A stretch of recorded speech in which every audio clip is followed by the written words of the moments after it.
अच्छा जी, एक और गज़ल है, उसके कुछ अशार आपसे डिस्कस करता हूँ।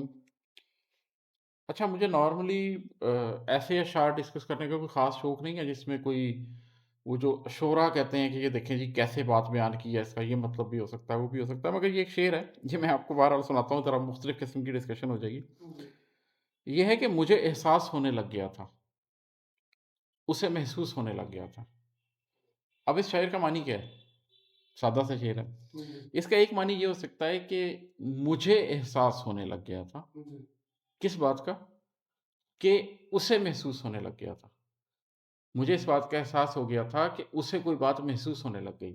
मसलन आप इसको रिश्ते के तनाज़ुर में देख लें जी, कि आपको ये एहसास होने लग गया था कि आपके भाई को आपका फलाना रवैया महसूस होने लग गया था। आपका एहसास रिज़ल्ट है आपके भाई को कुछ महसूस होने का। आपका एहसास रियलाइज़ेशन है, मुझे एहसास होने लग गया था इस बात की कि किसी को महसूस होने लग गया था। ये एक मानी है शेर का। अच्छा, इस शेर का एक और मानी भी हो सकता है। मुझे एहसास होने लग गया था, जी, उसे महसूस होने लग गया था कि मुझे एक बात का एहसास होने लग गया था और ये बात अब उसे महसूस होनी शुरू हो गई थी। जी, तो इसमें क्या चीज़ कॉज़ है और क्या चीज़ इफ़ेक्ट है, जी, ठीक है? एक इसकी इंटरप्रिटेशन ये हो सकती है कि इस मेरा एहसास कॉज़ है और उसको ये बात महसूस होना इफ़ेक्ट है। जी, और दूसरी इंटरप्रिटेशन ये हो सकती है कि उसको महसूस होना कॉज़ है और मुझे इस बात का एहसास होना इसका इफ़ेक्ट है। जी, ये बात इस लिहाज से बड़ी इंटरेस्टिंग हो जाती है कि ज़िंदगी में हम कॉज़ एंड इफ़ेक्ट को जब समझना चाहते हैं ना, तो कई दफ़ा ये कन्फ्यूज़न क्रिएट होती है कि क्या चीज़ कॉज़ थी और क्या चीज़ इफ़ेक्ट थी। अगर आप लोगों ने मैट्रिक्स मूवी देखी हो, जी, तो उसके अंदर वो हीरो नियो जब जाता है विज़डम लेने के लिए बूढ़ी खातून के पास, तो ऐसे खड़ा होता है, तो खातून उससे कहती हैं कि watch out for the vase, गुलदान जो पड़ा हुआ है। तो एकदम घबरा के कहता है व्हिच वॉज़? और उसकी कोनी लगती है और वो वॉज़ नीचे गिर जाता है। जी, तो उसे कहता है हाउ डिड यू नो? आपको कैसे पता चला कि मैं ये गिराने लगा हूँ? उसने कहा ये इम्पोर्टेंट सवाल नहीं है। इम्पोर्टेंट सवाल ये है कि अगर मैं तुम्हें वार्न ना करती तो क्या तुम उसे गिराते? तुम्हें ये लग रहा है कि तुम गिराने लगे थे और मैंने तुम्हें रोका, फिर भी गिर गया।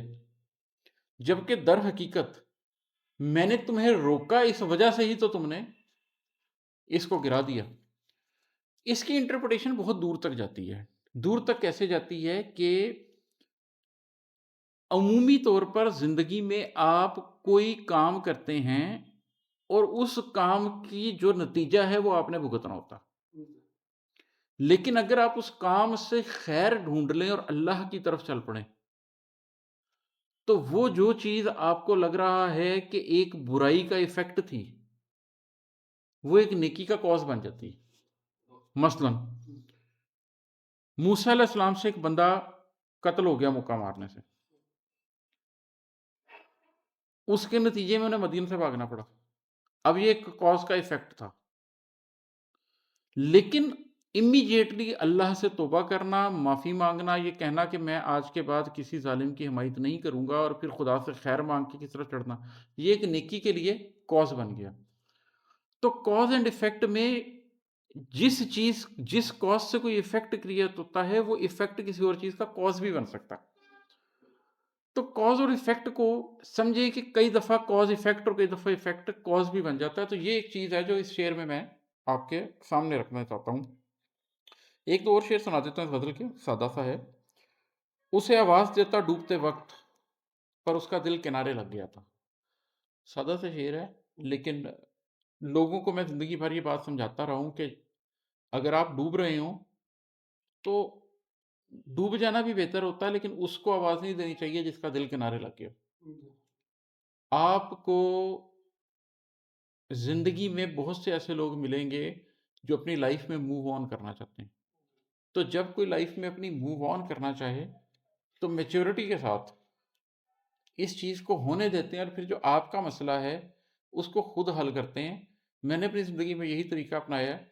फिर आपने डूबना भी है तो किसी तिनके का सहारा ले लें, लेकिन उसको आवाज़ नहीं देनी चाहिए आपको। ये ज़िंदगी में आगे बढ़ने के लिए बहुत ज़रूरी है। चलें एक शेर और सुनाता हूँ, ये अच्छा शेर है। गमों की आँधियों में ख़ैमा-ए-दिल, गमों की आँधियों में ख़ैमा-ए-दिल उखड़ कर फड़फड़ाने लग गया था। अगर कभी आपने तेज़ आँधी में, तेज़ बारिश में कहीं ख़ैमा लगाया हो, मुझे 1-2 दफ़ा तजुर्बा हुआ है, तो वो उखड़ जाता है ना, ज़ोर-ज़ोर से फड़फड़ाता है, आपके काबू में नहीं आता, उसके 2 या 3 तरफ से उखड़ गया होता है, एक जगह से लगा होता है। तो ये जो ख़ैमा-ए-दिल है ना, ये भी गमों की आँधियों में कई दफ़ा उखड़ जाता है और ये भी फिर फड़फड़ाता है। फिर आपके ऊपर बारिश हो रही होती है, आप तेज़ हवाओं, झकड़ों के सामने होते हैं और ख़ैमा-ए-दिल आपका उखड़ गया होता है। लेकिन इससे घबराना नहीं चाहिए। मेरा ख़्याल है जिन लोगों ने ज़िंदगी में इस तजुर्बे का महसूस नहीं किया, तो गमों की आँधियों में अपने ख़ैमा-ए-दिल को फड़फड़ाते हुए नहीं देखा, उन्होंने हकीकी तौर पर शायद अपनी ज़ात फिर उस तरह से जी ही नहीं है। उन्होंने जज़्बों की जो स्ट्रेंथ है ना, उसको महसूस ही नहीं किया।